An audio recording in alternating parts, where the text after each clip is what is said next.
मुस्तफा और वेलकम करता हूं आपको अपने चैनल एडवांस इंफॉर्मेशन में। मेरी आज की वीडियो स्पेशली तौर पर अपने इस मौसम सर्दी के मौसम के हवाले से है, क्योंकि इस दफ़ा पाकिस्तान में रिकॉर्ड हद तक सर्दी पहुंच चुकी है। क्योंकि सर्दियों का मौसम चल रहा है तो मैंने सोचा क्यों ना सर्दी के हवाले से कोई ना कोई वीडियो बनाई जाए। आपने कभी सोचा है कि गैस आने से पहले इंसान क्या करता था, किस तरह अपना गैस के इस्तेमाल की ज़रूरत का पहले किस तरह से इस्तेमाल करता था। गैस आने से पहले इंसान अपनी ज़रूरियात, जो गैस की ज़रूरियात थी, लकड़ी के ज़रिए पूरी करता था। लकड़ी के ज़रिए ही इंसान कोयला हासिल कर सकता है। आज की मेरी वीडियो कोयले के बिजनेस के ऊपर है कि किस तरह कोयला बनता है और किस तरह मार्केट में आता है और इससे आप कितना कमा सकते हैं और किस किस तरह से आप इससे कमा सकते हैं।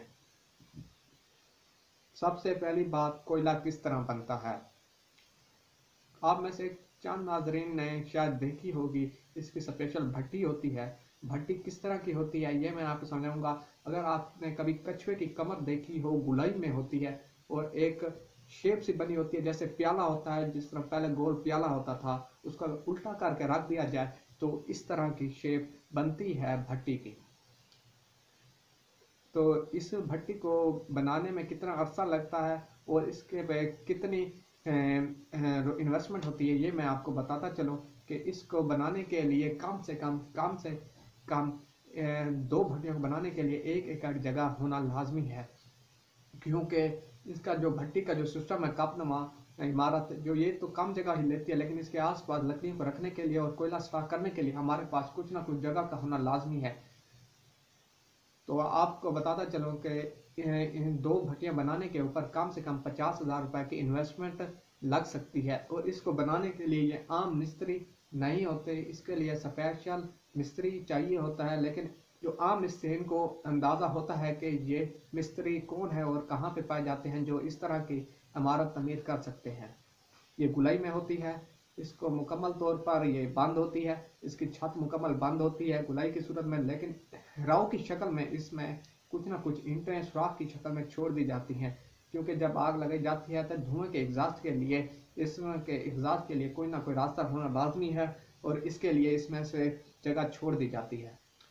अब इसमें लकड़ियों को इस्तेमाल किया जाता है कोयला बनाने के लिए। कोयला बनाने के लिए ज़्यादातर शीशम की लकड़ी और कीकर की लकड़ी की काफ़ी तारीफ सुनी गई है, क्योंकि इससे कोयला मजबूत बनता है। सफ़ेदे की लकड़ी से भी कोयला बनाया जाता है, लेकिन इसका कोयला ज़्यादा मजबूत नहीं होता, थोड़ी सी चोट पे टूट जाता है, कचरा कचरा हो जाता है। इसलिए कीकर और शीशम की लकड़ी को ज़्यादा अहमियत मिलती है कोयला बनाने के लिए, लेकिन इसकी कीमत थोड़ी ज़्यादा होती है सफ़ेदे की लकड़ी की निस्बत।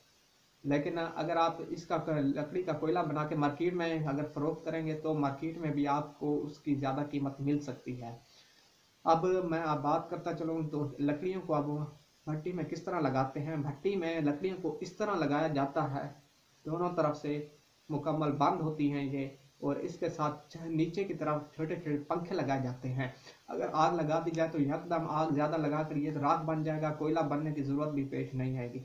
हल्की हल्की सुलगाई की जाती है और पंखा हवा के जरिए हल्का हल्का चिंगारे को सुलगाता रहता है, इसलिए हल्का हल्का सुलगती रहती है। फिर इसकी दीवारों में जो सुराख होते हैं उनको खोल दिया जाता है ताकि धुआं आहिस्ता आहिस्ता वक्त ब वक्त खोल दिया जाता है ताकि धुआं आहिस्ता आहिस्ता निकलता रहे।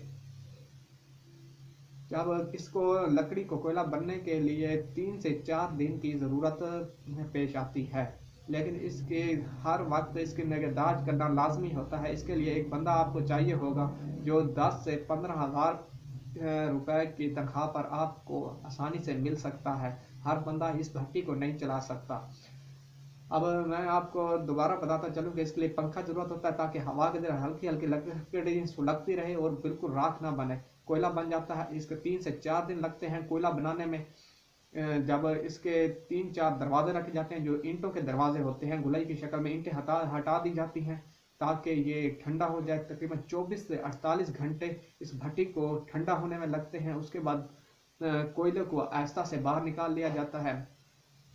बाहर निकालने के बाद इसको कुछ टुकड़ों में तकसीम हो जाता है, कुछ को खुद काट लिया जाता है और इसको मार्केट में फरोख्त किया जाता है। तो ये हमारा बनने का अमल था। अब मैं आपको समझाता हूँ मार्केट में ये किस तरह फरोख्त होता है। कुछ इस तरह फ़रोख्त होता है कि भट्टा मालकान खुद अपने बंदे मुलाजिम रखकर इसको मार्केट में बिकवाते हैं, रेडियो पे लगाकर या किसी जगह की साइड पे इस कोयले को स्टॉक करके वहाँ पे बंदा बैठ जाता है, शापर वगैरह बनाकर इस तरह हो जाता है। या कुछ मालकान जो इस जलाला से बचना चाहते हैं वो अपने भट्टे पर मौजूद ही उसी वक्त ये फ़रोख्त कर देते हैं। अब एक मन लकड़ी अगर 300 से 350 रुपये मन है, तो ये एक मन लकड़ी जब कोयला बनती है तो इनको कम से कम 200 रुपये उसमें से एक मन में से बचत मिलती है भट्टा मकान को। जो भट्टा नॉर्मल साइज का जो स्टैंडर्ड साइज चल रहा है उसमें तकरीबन 50 मन 100 मन लकड़ी लाजमी उसमें एडजस्ट हो जाती है। यानी कि 100 मन लकड़ी एक टाइम में भट्टे में हम लगा सकते हैं और 100 मन कोयला। कोयला भी थोड़ी लकड़ी जल जाने की वजह से शायद इसका वजन कम हो जाता हो। तकरीबन 100 मन लकड़ी का कोयला हम एक ही वक्त में भट्टे से निकाल सकते हैं। अगर हम 2 भट्टियां लगाएंगे तो 200 मन लकड़ी एक टाइम में लगेगी और इतना ही कोयला हमें वापस मिलेगा। अब 200 मन जब कोयला हम मार्केट में फरोख्त करेंगे और फी मन पे अगर 200 रुपये की बचत एक भट्टा मालकान को होती है, तो मेरे व्यूवर्स ये बचत हरगिज कम नहीं है। ये बचत बिल्कुल भी कम नहीं है। ये एक बहुत बड़ा बिजनेस है, क्योंकि हमेशा इस काम में कपड़े मुंह हाथ काले जरूर हो जाते हैं, लेकिन हमेशा बचत उसी काम में है जिस काम को हम बुरा समझते हैं। इस तरह आप कबाड़िया का काम देख लें, वो काम भी इसी तरह है, लेकिन उसमें बचत भी सबसे ज्यादा है पड़ी।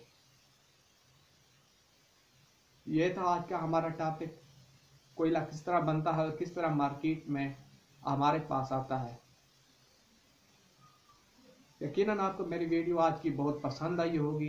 अगर आपको पसंद आई है तो लाइक कर दीजिए, शेयर कर दीजिए, मेरे चैनल को सब्सक्राइब कर दीजिए, साथ ही बेल का आइकन दबा दीजिए। आपका बहुत शुक्रिया, दुआओं में याद रखिएगा। वस्सलाम।